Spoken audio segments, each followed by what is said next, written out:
I wish I could replay that day over and over and over again. Hold on, y'all. Let me hurry up with this gum, mama.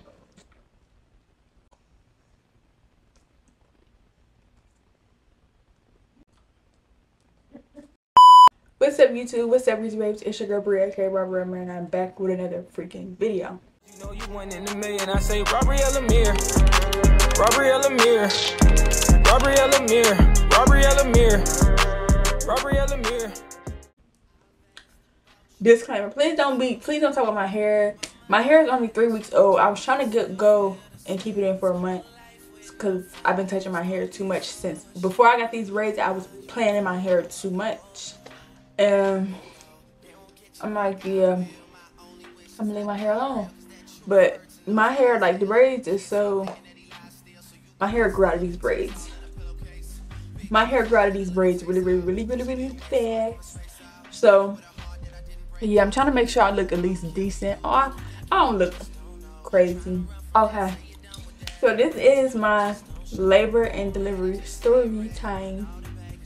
Y'all know I love story times, and I told y'all a little bit, but I didn't get too in depth.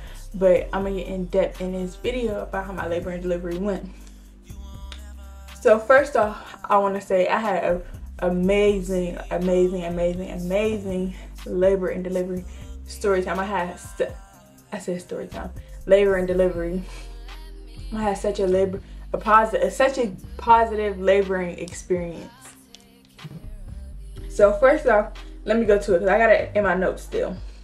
And I shared the note with my mom and my boyfriend because who was at the hospital with me. Everything is checked off. Get into it. So first of all, I'm going to give y'all a story time, then I'm going to tell y'all about my experience. So, my baby in the back. She's sleeping. She sounds like she want to get up now that I'm filming. Okay, y'all, so I got my baby right now. Y'all just can't see her. So, back to the story time. What was I saying? I'm gonna tell y'all the story, like how everything went, and then I'm gonna tell y'all my experience. So I went to my doctor's appointment July 31st, 9 a.m. if I'm not mistaken. I left about 9:40ish, 10 o'clock. She checked me. I was 5 to 6 centimeters dilated. Now, I was dilating really fast. Like, for me to be a first-time mom, people would consider me dilating like that was really fast because I was only 38 weeks pregnant. But then you also have to keep in mind, when I was 24 weeks pregnant, I was diagnosed with a shortened cervix. So, my cervix was already like short. And I was taking progesterone pills, the progesterone suppositories, you stick them up the coochie. I was taking them so that my baby wouldn't come before it was time. Taking them every day, and I was put on pelvic rest and bed rest, which means I stopped working and I couldn't have sex. I couldn't, it was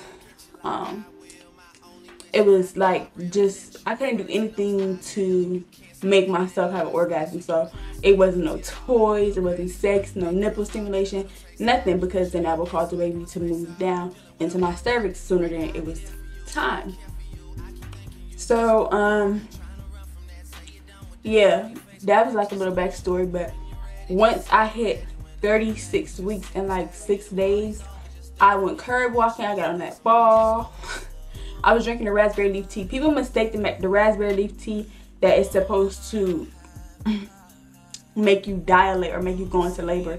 It's literally to soften your cervix. Like, that's all it's good for. It's not going to make you go into labor. Like, you're not going to go into labor until your baby's ready to come or until you're induced. You're not going to just go into labor. So that's another thing. But I was doing all of that. I was doing squats, and they took me off of the progesterone suppository, so we was no longer like making my cervix longer. Like, because after I started taking them pills and I went on bed rest and pelvic rest, my cervix did get longer.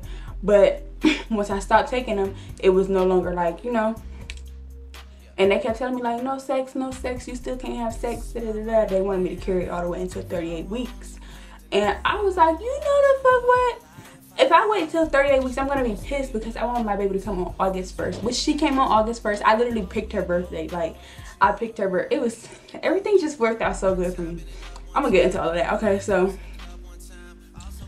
let me rewind a little bit. Speaking of August 1st, I like my doctor. People, my doctor, the midwives and the OBG and the ultrasound techs, the APRNs, like, they are so fucking nice. I love my doctor's office.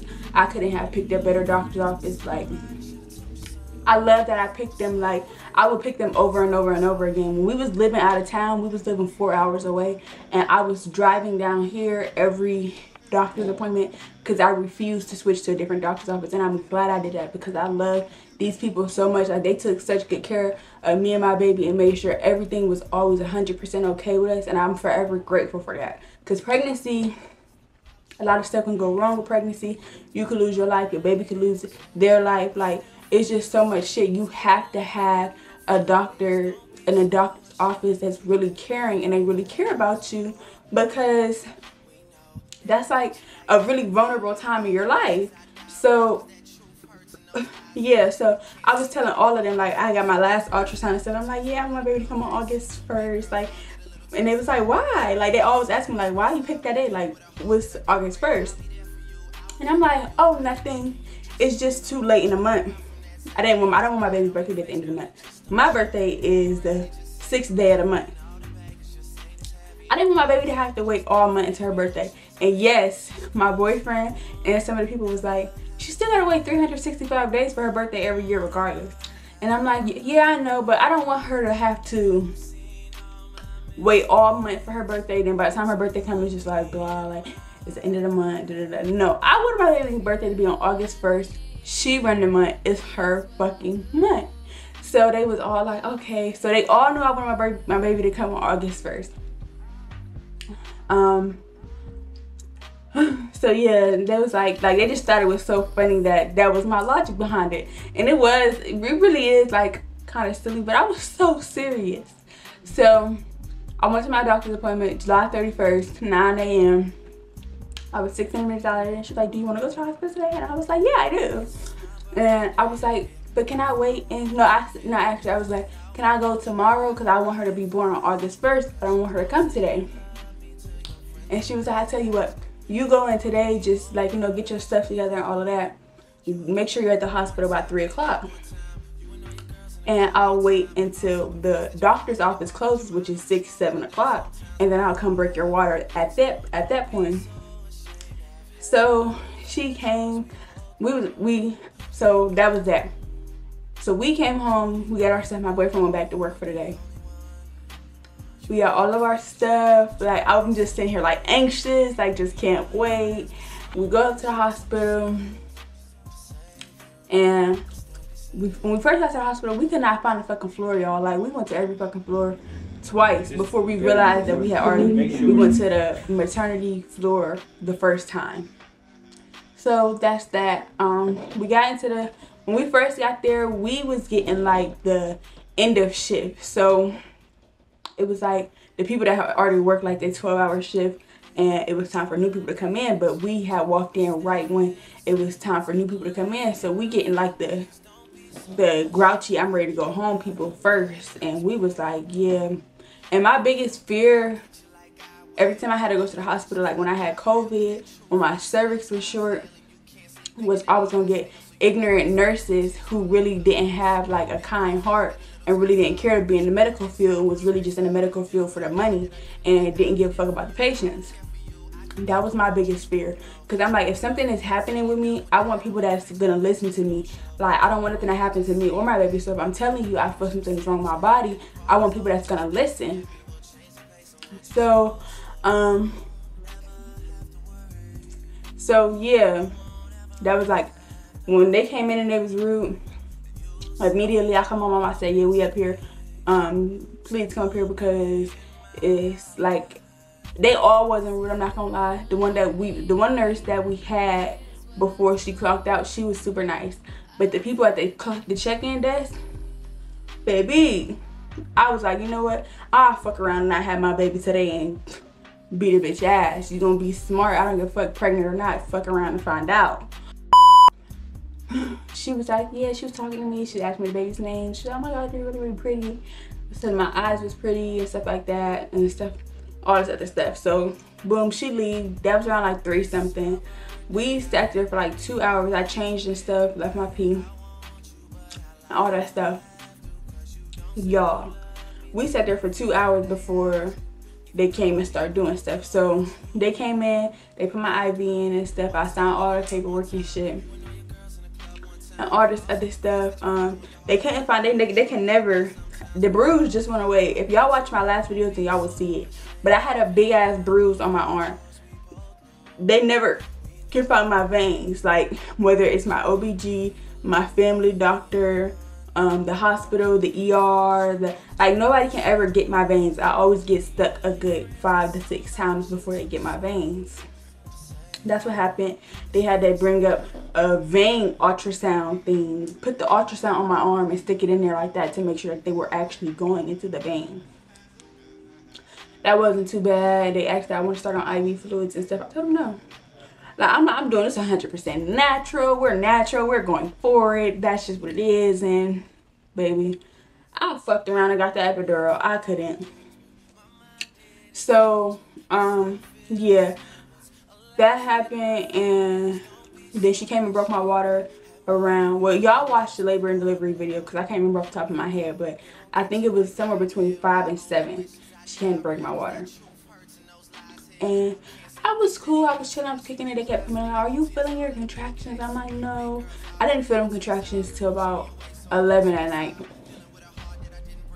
I'm still walking around, still doing stuff. I'm laying in bed. I'm getting irritated because I'm bored. And when I'm bored, what do? I eat. And I couldn't eat. So I'm like, just getting irritated because I'm getting more and more bored by the fucking second.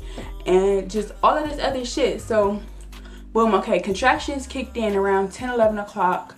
And I'm in my head like, I cannot fucking do it. Like, I'm telling y'all now, if you go watch my labor and delivery video, I try my best. I put in timestamps, all of that, like in the video. I didn't put them in the description box, but I put them in the video, like what time and what was going on, so that you can get a little bit better visual of what I'm saying. 11 o'clock, them contractions kicked in, and I'm like, oh, shit. I'm rocking, I'm trying, but what the hardest part for me was the monitors they had on my stomach. I felt suffocated. Like, I felt like I couldn't breathe. It just felt so tight. Like, it was so bad. I'm like, I'm having contractions. Can y'all please take these monitors off? Like, it's making them worse. And the nurse that I had during the time of me having contractions and being able to feel them, God bless her soul, because she was so freaking nice and she was so patient. And I was just irritated, and she just kept coming back in, putting the monitors, fixing them. I'm moving around, trying to get the contractions to, like, not be as horrible. And she just was super, super, super, super, super patient. And I'm so grateful for every nurse I had. Every nurse I had was so nice, like even down to recovery, like the pediatrician, the anesthesiologist that came in to check on me afterwards, the lady from the pharmacy, the baby's nurses, my nurses, like, everybody was just super, super nice. But anyways, yeah, she was super, super patient. I'm sitting there contracting and stuff. I keep moving so the monitors can't stay on. So I'm like, you know what, fuck this. Can y'all put me on Pitocin so she can move, the contractions can push her down faster, because I cannot do this. Like, I cannot do this. It's so painful. Can y'all please put me on Pitocin? She's like, yeah, but we gotta monitor your contractions for 30 minutes first. But they would get like 10 minutes and I would get to moving the monitors, and so they wasn't getting 34 minutes. And she was like, I tell you what, I'll do 15 minutes. If you can sit still for 15 minutes and I can monitor your contractions, we'll put you on a Pitocin. So I'm like, I get to crying because I'm like, bro, I can't sit still. Like, only thing that was making me feel better was moving around, and I'm like, I just cannot sit still. So that happened, and then I'm like, you know what, I'm just crying. Like, before this, I threw ice across the room. I had a cup of ice and the contractions started kicking in as I was eating it. And so I'm like shaking because I'm like, I cannot take it. And I'm trying to contain myself because now I'm getting angry. I was getting so fucking mad. Like, I was in so much pain. I was so pissed off. I just threw the ice across the room. And if my mom was watching this, mommy, I'm so sorry because I didn't even know until afterwards. My boyfriend told me ice got on my mom. Thank you to my fucking man, literally, because he walked around the room and picked up all of the ice that I threw across the room. And so yeah, like, that's how bad they was. So then that's when I asked her about the Pitocin. She told me that, and then I was like, you know what, well, fuck the Pitocin. You could put me on an epidural because I can't take this pain. She's like, we gotta monitor you for 30 minutes still. I'm like, bro. So I just sat there and I'm just like, bro, my boyfriend timing it, and I'm like, I can't. He like, you only got like 10 minutes left. You got 10 minutes left. So I'm just like, I want to cry so bad. And then the anesthesiologist came in and he started setting up for the epidural and stuff.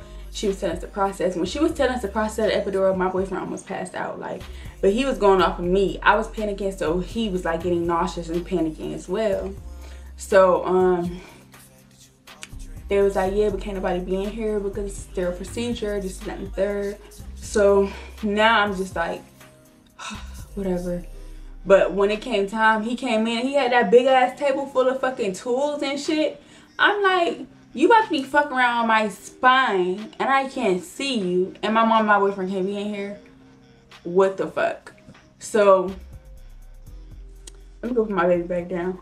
All I could think was, I gotta be in here by myself while y'all sticking and poking and prodding me on all of this other shit. And I can't move and y'all fucking with my spine.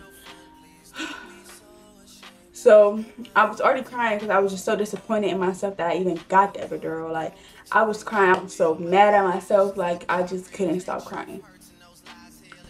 So boom, my mom and my boyfriend, they was gonna get some snacks or something. And the nurse was standing in front of me. They was telling me what to do and all this shit. And I'm just hugging her and I'm crying. I'm telling her, I'm so scared. And she's like, I know, it's okay, honey. She was so fucking nice. Like, I'm snotty nose crying, like, all over her. And I'm just laying on her, just crying. She's like, you're doing so good. You're doing so good. And I'm just like, and I was so mean to the anesthesiologist afterwards. And he was like, see, it wasn't that bad, was it? I said, yes, it was. Like, he was like, was it as painful as you thought it would be? And I'm assuming he thought I was gonna say no, but I'm like, yes, it was as painful as I thought it was gonna be. Like, I'm feeling needles going to my spine. So I'm like, yeah, I don't like that shit. Okay, boom, he leave or whatever. My mom and my boyfriend come back. My boyfriend was, he said the anesthesiologist was acting a little bit suspicious, like he fucked me up. And I thought he did too, because when they asked me to lay down, they was like, are you feeling like warm and tingly sensations in your legs and stuff? I'm like, yeah, but I was feeling it in my left one, but not my right one. But I didn't say that because I was feeling it a little bit in my right one. So I'm like, okay, maybe it's gonna kick in. And then I ended up telling the nurse, like, yeah, I don't really feel it over here. Like, I can still feel my leg on this side. And she's like, hey, well, we're gonna turn you to this side after a little bit so that it can, like, move throughout your whole body. And I didn't know they left that shit in your back. Like, they left that shit in my back the whole time, bro. Like, so yeah, I thought I got the epidural. We went in the room. I laid on my back for like 30 minutes. They couldn't get that baby's heartbeat, but it wasn't because of the baby or like anything wrong with my body or anything. They couldn't get her heartbeat because my mom had the extension cord and the charger on her bed, and it was interfering with the ultrasound machine. So they couldn't get her heartbeat. So they switched out the machines, they switched out the monitors, they just kept doing a whole bunch of shit. And my mom was like, oh, I put the charger over there. She moved it and they finally got it and shit. And then after that, because it took them 30 minutes to do that. So by the time that was done, she was like, okay, well, you can lean to your right side. You can lean to your right side. Because I wanted to lay on my right side to begin with. So boom, I'm asleep. I'm talking about knocked out. It's like 2 in the morning at this point, like 2:30 something in the morning. I go to sleep. I wake up this lady, she like opened my legs. So I had got a new nurse while I was asleep. So she like opened my legs. So I'm like, she like telling me like, okay, you just open your legs. But I guess she was talking, but I was so out of it, I didn't even fucking hear that shit. I was getting some good sleep. Like, fuck it, I haven't got no good sleep like that in a long ass time. So I'm like, okay. So then she's like, she was emptying my bladder, but I didn't know that. So, oh, not to mention, before I got the epidural, I had the peanut ball too, and that shit was making my contractions worse. From I told my mom, like, get this and get it away from me. Like, I didn't want it about nowhere near me. Like, it was making the shit worse. Okay, so now we back up to where she was emptying my bladder. So I'm like, is that the Pitocin? And she's like, huh? I'm like, is that the Pitocin?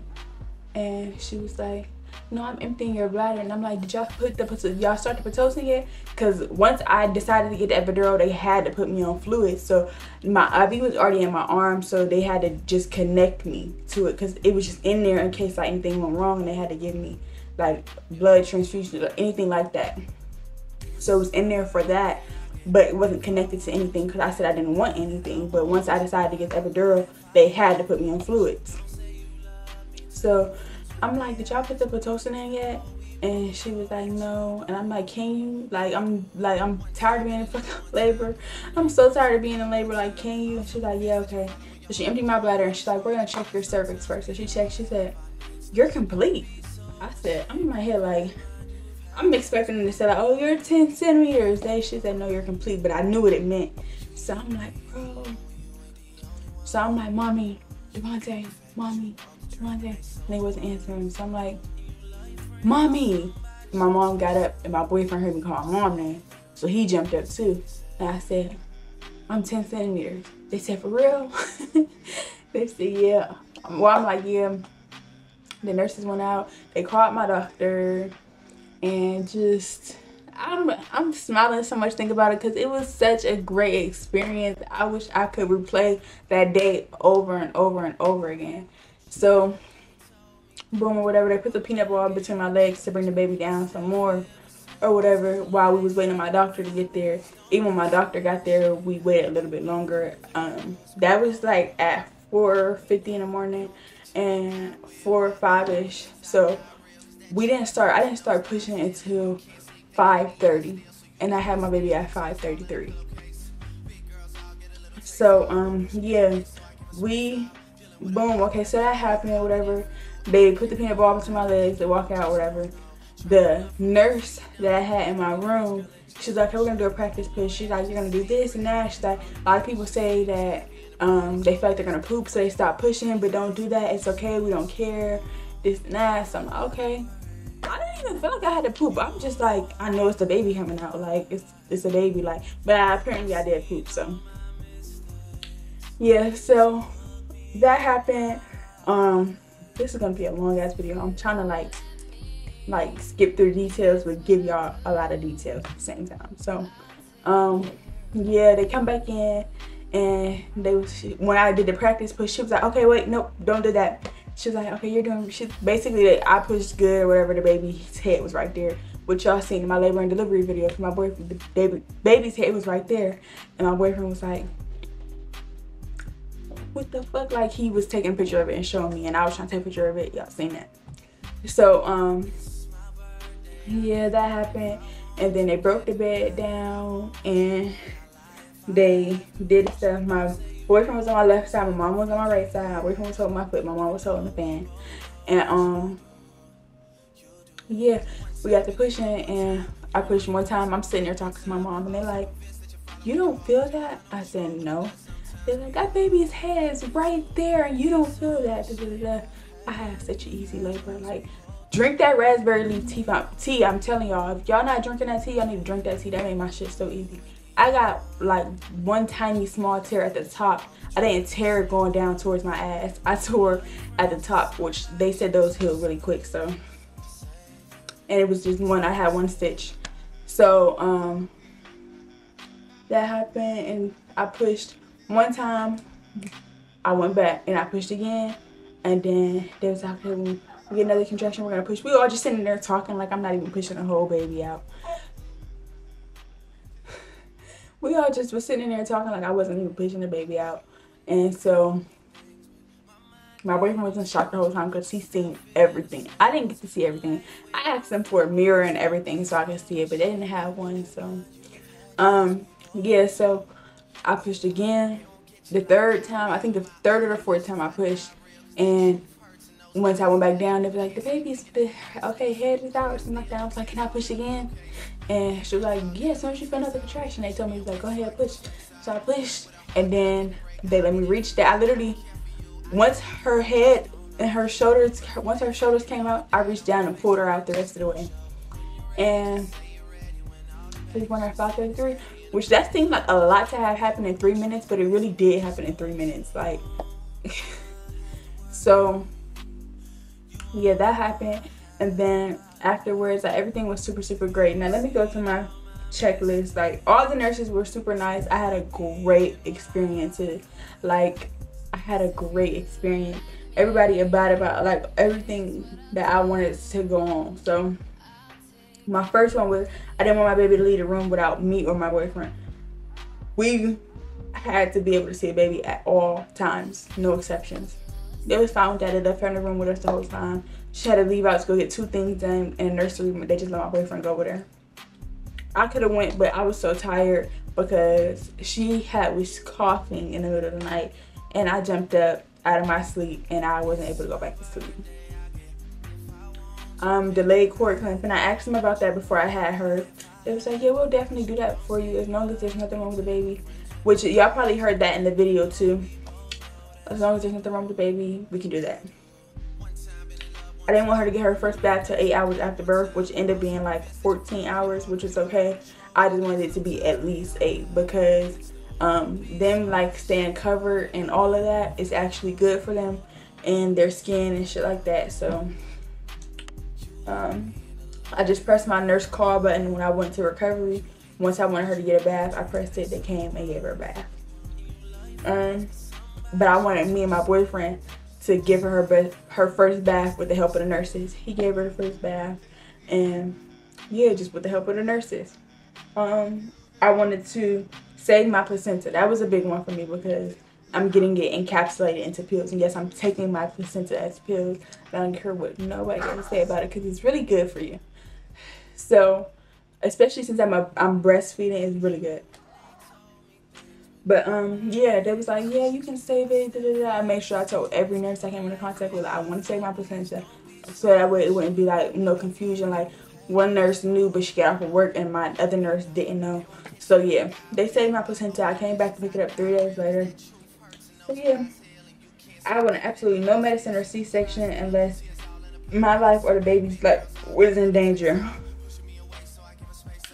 Now, I ended up getting an epidural completely on me. They didn't force me. They wasn't pressuring me. They didn't keep asking me like, do you want to get the epidural? They let me go through my pain. I kept pressing the call button, kept moving around. They let me go through it. They didn't keep asking me, keep trying to pressure me into getting an epidural. I did that on my own. The abdominal binder, which is, it's over there. I don't feel like you want to get it, but it's what they give people after they have C-sections. Technically, they don't give it to people who have babies vaginally unless you ask, which I asked, and she was like, I don't know, because I know we give it to people with C-section, but I never gave it to anybody that had a baby vaginally. She's like, I'm going to go see what I can do. She came back with it, and I was so happy. Because you're really not supposed to wear waist trainers until 6 weeks after. But baby, my stomach ain't about to be flapping all around. But my stomach is going back really good. I'm 3 weeks and 2 days postpartum, and my shit really snapped back. I said peanut ball is a must because I was on TikTok and I seen that the peanut ball was helping bring the babies down and help people go into labor. Not go into labor, like help their labor progress. So I'm like, yeah, I have to use the peanut ball. And no formula, because I know that they give the babies like the Similac stuff at the hospital. I went home, my mom went home once we got over to recovery, went to my house and got the colostrum that I had in the freezer, and they put it in the freezer for me with my name on it, like the little sticker that's on your hospital bin that say your name and stuff like that. They put that on every bag, put it in the freezer in my own little space, was bringing it to me. I would just press the call button like, can someone bring me my breast milk out the freezer so I could feed the baby, and they would just bring it. So I had a really, really great experience. I didn't get trouble from anybody, baby. I was ordering it up on the hospital food. So I was eating that shit the fuck up. I love hospital food, like. So yeah, that's pretty much it for real. Like, that's pretty much my labor and delivery story time. A lot of these details like wasn't in the labor and delivery video because it's like I wasn't too much talking in the process of me having the baby. So yeah, that's just pretty much what went on. If you didn't go watch that video, go watch that video, because a lot of this will make a lot more sense to you, and you'll be able to put everything into context and get a full visual of how everything went with me telling y'all and y'all actually seeing some of it. So yeah, that's it for this video. If you guys like this video and like this video, comment down below what you guys think next, subscribe to the channel, hit the bell so you get notified when I post, share my video, tell a friend, I'm gonna see you guys in my next video. Bye, peace, babes.